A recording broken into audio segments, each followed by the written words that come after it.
Hello बच्चों, welcome back to my channel. कैसे हैं आप सब लोग। आज की वीडियो में मैं आप लोग के लिए principle and practice of insurance के एमसीक्यूज क्वेश्चंस लेकर के आई हूं। इस पर पहले भी मैंने एक वीडियो अपलोड करी थी।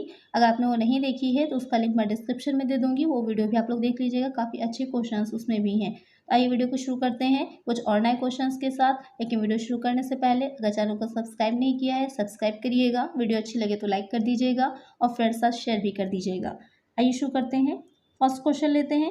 जीवन बीमा अनुबंध में बीमित व्यक्ति की मृत्यु पर लाभार्थी को भुगतान की जाने वाली राशि को डैश कहते हैं। In a life insurance contract the stated sum of money to be paid to the beneficiary upon the insured's death is termed as dash. Premium amount, special amount, face value, extra expenses, insurance. तो question में जो कह रहा है कि जो जीवन बीमा अनुबंध होता है यानी कि लाइफ इंश्योरेंस कॉन्ट्रैक्ट होता है, उसमें जो बीमित व्यक्ति है यानी कि जिसका बीमा किया गया है, अगर उसकी डेथ हो जाती है तो वहाँ पर जो उसका लाभार्थी होती है, क्योंकि कोई नॉमिनी भी होता है कि अगर जो व्यक्ति का बीमा कराया गया है उसकी डेथ हो जाती है तो जो लाभार्थी है होगा, बेनिफिशियरी होगा, उसको वो राशि बीमे की दी जाएगी। तो वो जो राशि दी जाती है उस राशि को क्या कहते हैं, क्वेश्चन में ये पूछ रहा है आपसे। तो वो राशि कहलाती है अंकित मूल्य, फेस वैल्यू। ये फेस वैल्यू होती क्या है, तो ये फेस वैल्यू जो होगी, जो भी बीमित व्यक्ति होता है, जो बीमा अपना करा रहा होता है, उसके द्वारा परचेज की गई कवरेज राशि होती है, वो फेस वैल्यू कहलाती है। तो यहाँ पर करेक्ट आंसर क्या हो जाएगा, ऑप्शन सी। नेक्स्ट क्वेश्चन है, लिखित बीमा अनुबंध जिसमें सभी नियम, राइडर्स और एंडोर्समेंट सम्मिलित हों, ये कहा जाता है। The written insurance contract that में include all clauses, riders and endorsement, it is called dash. Installment, premium, policy, asset. तो क्वेश्चन में कह रहा है कि कोई बीमा अनुबंध है जो लिखित रूप में है, इसमें सारे जो नियम होते हैं, जो कॉजेज होंगी, सारी चीज़ें इंक्लूड होती है, वो क्या कहलाता है, तो वो हो जाती है नीति, पॉलिसी। जो पॉलिसी होती है उसमें वो सारी चीज़ें डिटेल में दे रखी होती हैं जो भी बीमे से संबंधित यानी कि इंश्योरेंस से रिलेटेड होंगी। करेक्ट आंसर क्या होगा, ऑप्शन सी। नेक्स्ट क्वेश्चन है, निम्नलिखित में से कौन सा जीवन बीमा के मुख्य उत्पादों से संबंधित नहीं है। Which one of the following doesn't belong to the main product of life insurance. Term, whole life, endowment, personal accident insurance. Question में कह रहा है कि नीचे जो भी ऑप्शंस दे रखे हैं उसमें से कौन सा ऑप्शन जो है वो लाइफ इंश्योरेंस से रिलेटेड नहीं है, उससे जुड़ा हुआ नहीं है। तो यहाँ पर जो दे रखा है व्यक्तिगत दुर्घटना बीमा यानी कि पर्सनल एक्सीडेंट इंश्योरेंस, वो जो होगा वो लाइफ इंश्योरेंस से जुड़ा हुआ नहीं है, रिलेटेड नहीं है। बाकी तीनों ही पॉइंट क्या है, लाइफ इंश्योरेंस से रिलेटेड है। तो एक आंसर क्या हो जाएगा, ऑप्शन डी। नेक्स्ट क्वेश्चन है, बीमा के संदर्भ में विकलांगता से पीड़ित होने के जोखिम को किस प्रकार के जोखिम में वर्णित किया गया है। In insurance terms the risk of suffering a disability is best described as what type of risk. Financial, fundamental, homogeneous, speculative. तो यहाँ पर जो क्वेश्चन में कह रहा है कि कोई इंश्योरेंस की बात हो रही है, तो इंश्योरेंस में कोई व्यक्ति डिसेबिलिटी से पीड़ित है तो उसमें वो किस तरह का रिस्क आएगा या किस तरह के रिस्क के अंतर्गत आता है, तो वो हो जाता है वित्तीय यानी कि फाइनेंशियल में। करेक्ट आंसर क्या होगा, ऑप्शन ए। नेक्स्ट क्वेश्चन है, बीमा वैध है। Insurance is legitimate when an adverse happening is likely, when an adverse happening is unlikely, when an adverse happening is certain, in all the above three situations। Question में कह रहा है कि जो बीमा होता है वो कब वैध माना जाएगा, कि जब प्रतिकूल घटना होने की संभावना हो, जब किसी प्रतिकूल घटना की संभावना ना हो, जब प्रतिकूल घटना निश्चित है, उपरोक्त तीनों ही स्थितियों में। तो यहाँ पर जब जो बीमा होता है, इंश्योरेंस होता है, वो प्रॉपर्टी पर डिपेंड करता है। तो वहाँ पर कोई चीज़ हो सकती है या कुछ हो सकता है तो उस चीज़ का बीमा होता है, जैसे फायर इंश्योरेंस कराया जाता है। तो अगर आग लग सकती है या लग जाएगी तभी बीमे की राशि दी जाती है। तो संभावना होगी जहाँ पर भी आग लगने की कि यहाँ पर लग सकती है, तो वहीं पर फायर इंश्योरेंस आप कराएंगे। तो यहाँ पर ये डिपेंड करता है कि किसी प्रतिकूल घटना के होने की संभावना पर। करेक्ट आंसर क्या होगा, option A, when an adverse happening is likely. Next question है, निम्नलिखित कथनों में से कौन सही है। Which of the following statement is correct. Insurance is a kind of investment. Insurance is nothing but A Gamble. Insurance is risk transfer through risk pooling. Insurance is A charity. तो question में कह रहा है कि जो insurance से related आपके कुछ पॉइंट्स दे रखे हैं, इसमें से कौन सा पॉइंट जो है वो करेक्ट है, ये पूछा है आपसे क्वेश्चन में। तो यहाँ पर बीमा एक प्रकार का निवेश है, बीमा कुछ और नहीं बल्कि एक जुआ है। बीमा वो जोखिम पूलिंग के माध्यम से जोखिम हस्तांतरण है। बीमा एक दान है। तो यहाँ पर करेक्ट आंसर क्या होगा, ऑप्शन सी, कि insurance is risk transfer through risk pooling. Next question है, भारत में स्वास्थ्य बीमा में वृद्धि के क्या कारण हैं। What are the reasons for increase in health insurance in India. Health consistence, increase longevity, increase in income, all of the above. Question में कह रहा है कि पहले के टाइम में आपको पता ही होगा कि इतना लोग जो इंश्योरेंस के पीछे नहीं भागते थे, इंश्योरेंस नहीं कराते थे, लेकिन आज के टाइम में अगर हम बात करें तो ज़्यादातर लोग अपना इंश्योरेंस कराते हैं, चाहे लाइफ इंश्योरेंस हो, हेल्थ का इंश्योरेंस हो, अलग अलग तरह के इंश्योरेंस है तो वो कराते हैं। तो वहाँ पर इंडिया में आज के टाइम में क्यों बढ़ रहा है वही चीज़ आपसे पूछा है कि जो है लोगों की स्वास्थ्य की चेतना में वृद्धि हुई है, कि लोग अपने स्वास्थ्य के प्रति सचेत हो गए हैं, या आयु में वृद्धि हो गई है, या फिर आय में वृद्धि हुई है, या फिर ये सभी।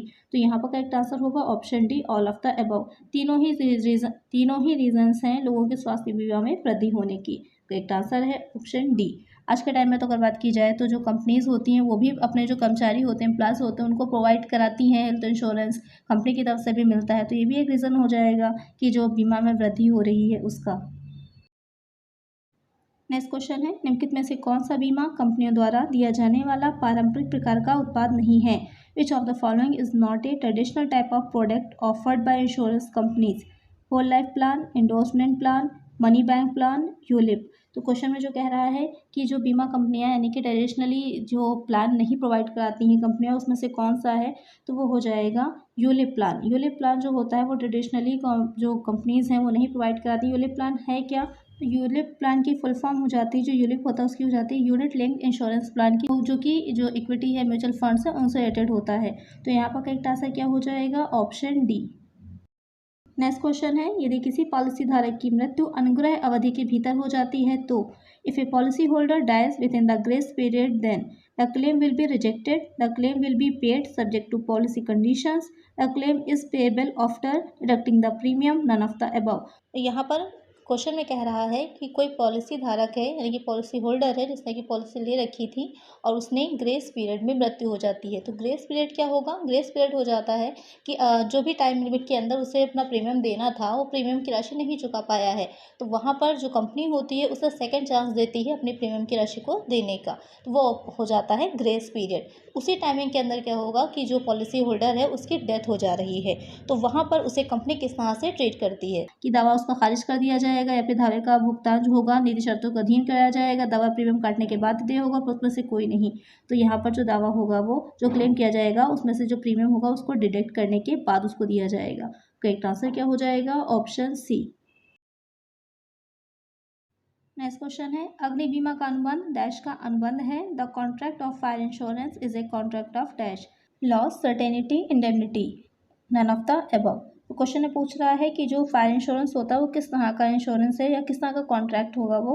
तो वो हो जाएगा जो इंडेमनिटी होती है यानी कि क्षतिपूर्ति का, कि जो भी अग्नि से या फायर से जो भी नुकसान होगा, हानि होगी, उसकी क्षतिपूर्ति करने के लिए जो भी बीमा कंपनी होती है वो वचन देती है। तो एक आंसर क्या हो जाएगा? ऑप्शन सी।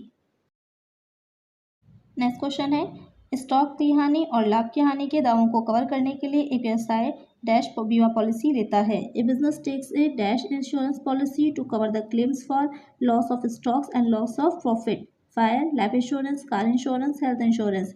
तो यहाँ पर क्वेश्चन में कह रहा है कि यहाँ पर बिजनेस की बात हो रही है कि जो बिजनेस होगा किसी स्टॉक को नुकसान से बचाने के लिए, जिससे कि हानि होगी उसको भी बचाने के लिए किस तरह की बीमा पॉलिसी को लेता है? तो वो लेता है अग्नि बीमा पॉलिसी यानी कि फायर इंश्योरेंस को। तो करेक्ट आंसर क्या होगा? Option A.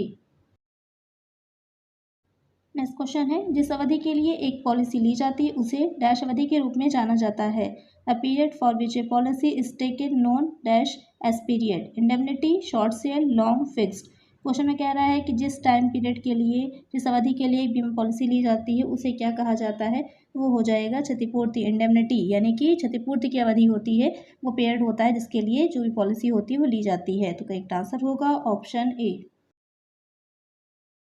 नेक्स्ट क्वेश्चन है, डैश वह पक्ष है जो संभावित नुकसान के लिए दूसरे व्यक्ति को मुआवजा देने के लिए सहमत होता है।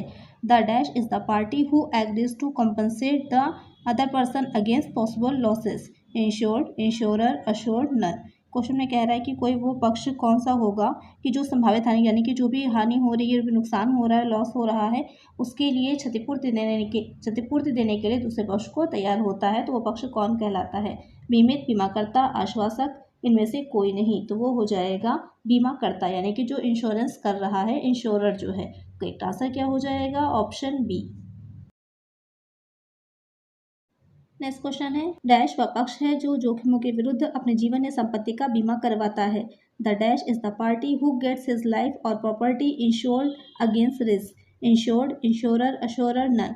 तो क्वेश्चन में कह रहा है कि वो पक्ष जो कि जोखिमों के विरुद्ध अपनी जीवन संपत्ति का बीमा करवा रहा है। इससे पहले के क्वेश्चन में था कि जो बीमा कर रहा था तो वो बीमाकर्ता हो गया, इंश्योरर हो गया, और जिसका बीमा किया जा रहा है वो हो जाता है इंश्योर्ड यानी कि बीमित। तो करेक्ट आंसर क्या होगा? Option A.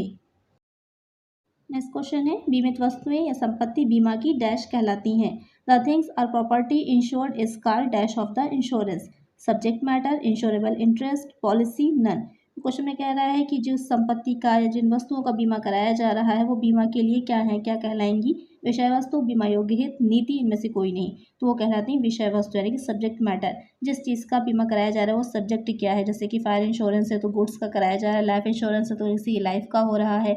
तो अलग अलग तरह के जो इंश्योरेंस होते हैं तो उसमें कोई ना कोई उसकी सब्जेक्ट मैटर भी होता है जिसका बीमा कराया जा रहा है, इंश्योरेंस कराया जा रहा है। तो यहाँ पर करेक्ट आंसर क्या हो जाएगा? Option A. आज की वीडियो में इतना ही। आई होप आपको वीडियो अच्छी लगी होगी। इसका नेक्स्ट पार्ट आएगा जिसमें और भी क्वेश्चंस आप लोग के लिए होंगे। तो अगर वीडियो अच्छी लगी है तो वीडियो को लाइक करिएगा और चैनल को सब्सक्राइब करिएगा, जिससे आगे जो भी मैं वीडियोस डालूंगी तो आपको उसका नोटिफिकेशन मिल जाएगा। और फ्रेंड्स साथ वीडियो को शेयर भी कर दीजिएगा। मिलते हैं नेक्स्ट वीडियो में। Thank you.